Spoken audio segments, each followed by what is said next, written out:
नमस्ते। आज हम जरा गहराई से बात करेंगे भारत के ईवी बाजार में आई एक नई गाड़ी पर। हाँ बिल्कुल। ये है टाटा हैरियर ईवी।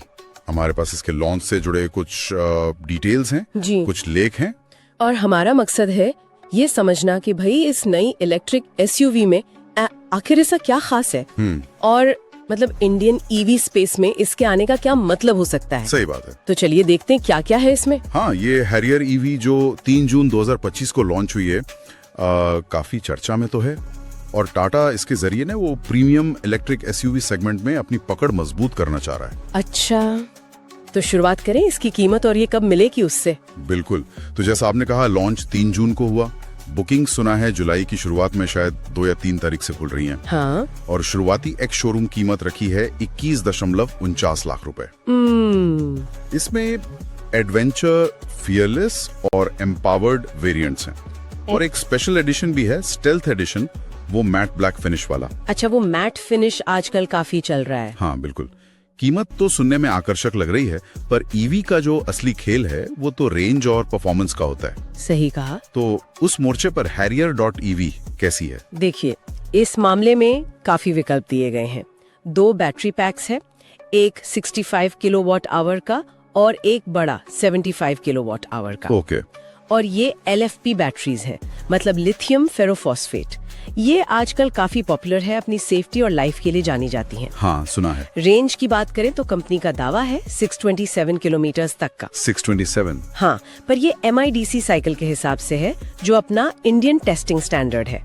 असल दुनिया में आप मान के चलें करीब 480 से 505 किलोमीटर। हाँ, 480-500 भी बुरा नहीं है। नहीं, बिल्कुल नहीं। लगता है टाटा ने वो रेंज और पावर के बीच एक अच्छा बैलेंस बनाने की कोशिश की है यहाँ। और ताकत, मतलब रेंज तो ठीक है पर चलने में भी दम है गाड़ी में। हाँ, दम तो है।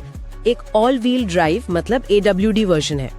इसमें 2 मोटर लगी हैं। अच्छा, ड्यूल मोटर? जी, ड्यूल मोटर, और ये मिलकर करीब 390 PS की पावर और 504 Nm का टॉर्क देती हैं। बाप रे, 504 Nm? हाँ, और ये आंकड़े बताते हैं कि 0 से 100 किलोमीटर प्रति घंटा की रफ्तार पकड़ने में इसे सिर्फ 6.3 सेकंड लग सकते हैं। 6.3 सेकंड्स?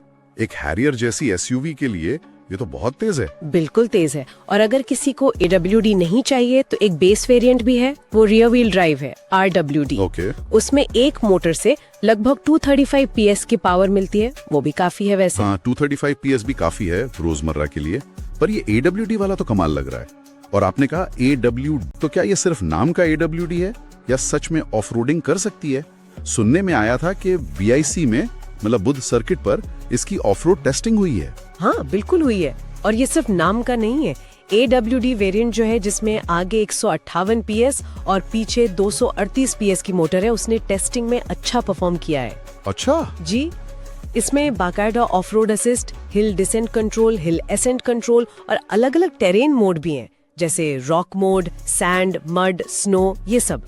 अरे वाह, मतलब एक ईवी जो ऑफ रोडिंग के लिए भी तैयार है। हाँ, ये देखना दिलचस्प है कि टाटा एक ईवी में इतनी सीरियस ऑफ रोड कैपेबिलिटी दे रहा है। शायद वो उन खरीदारों को टारगेट कर रहे हैं जो एडवेंचर पसंद करते हैं, पर ईवीज को अब तक शायद सिर्फ शहर की गाड़ी समझते थे। ये बात तो है। अच्छा, ये तो हुई परफॉर्मेंस और ऑफ रोड की बात। गाड़ी अंदर से कैसी है, मतलब टेक्नोलॉजी, फीचर्स, उस मामले में क्या खास है? अंदर से भी ये काफी मॉडर्न और प्रीमियम फील देती है। डैशबोर्ड पर एक बहुत बड़ी 14.5 इंच की QLED टच स्क्रीन है। 14.5 इंच? हाँ, और ड्राइवर के लिए भी 10.25 इंच का डिजिटल डिस्प्ले है। फीचर्स की लिस्ट तो काफी लंबी है, जैसे वेंटिलेटेड सीट्स है, dual zone climate control, panoramic sunroof, wireless charging, powered tailgate, मतलब जो आजकल प्रीमियम गाड़ियों में होता है वो सब है। और कुछ चीजें तो ऐसी हैं जो इस सेगमेंट में पहली बार मिल रही हैं। जैसे कि क्या ऐसा? जैसे एक 540 डिग्री सराउंड व्यू कैमरा है। 540? 360 सुना था, ये 540 क्या है? हाँ, इसमें ट्रांसपेरेंट बोनेट व्यू भी शामिल है, मतलब आप स्क्रीन पर देख सकते हैं कि गाड़ी के ठीक आगे नीचे क्या है। ऑफ रोडिंग में बहुत काम आता है ये। अरे वाह, ये तो बढ़िया फीचर है। और फिर लेवल 2 ADAS है, जिसमें करीब 22 फीचर्स हैं, adaptive cruise control, lane keep assist, वो सब। 22 फीचर्स ADAS के? जी, फिर स्मार्ट की के साथ समन फीचर भी है, मतलब तंग पार्किंग से आप रिमोट से गाड़ी को थोड़ा आगे पीछे कर सकते हैं।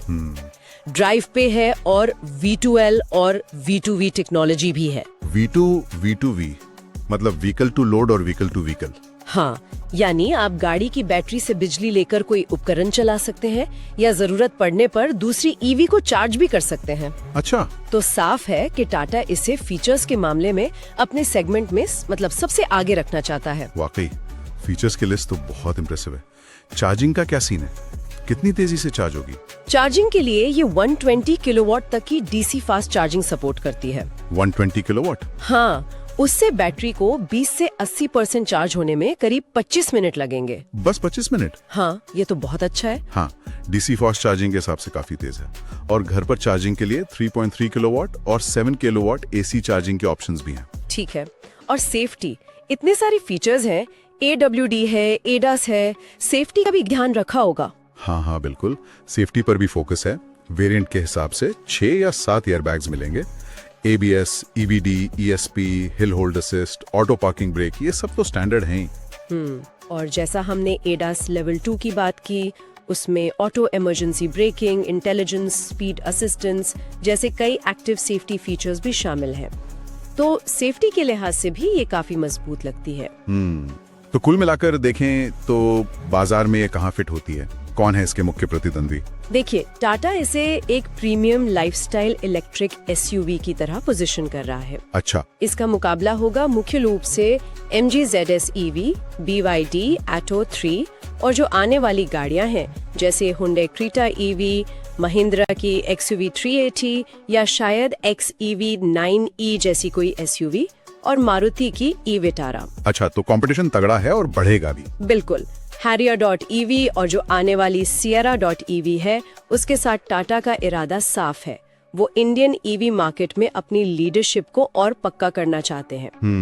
अब देखना ये है कि महिंद्रा, MG, Hyundai, BYD और मारुति वो इस चुनौती का जवाब कैसे देते हैं। तो सार यही निकलता है कि हैरियर EV अपने AWD सिस्टम, अच्छी खासी रेंज, ऑफ रोड क्षमता और सेगमेंट फर्स्ट फीचर्स के साथ एक बहुत मजबूत पैकेज लग रही है, खासकर 21.49 लाख रुपए की शुरुआती कीमत पर। हाँ, बिल्कुल। ये निश्चित रूप से जो मौजूदा EVs हैं और जो आने वाली हैं, उन सब के लिए एक बड़ी चुनौती पेश करती है। सही कहा।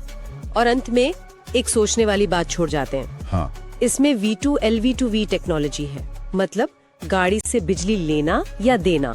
जरा सोचिए, जब ऐसी गाड़ियां और आम हो जाएंगी तो ये सिर्फ हमारे आने जाने का तरीका ही नहीं बदलेंगी, बल्कि शायद दूर दराज के इलाकों में या इमरजेंसी में बिजली को इस्तेमाल करने और शेयर करने के तरीके को भी बदल सकती हैं, है ना?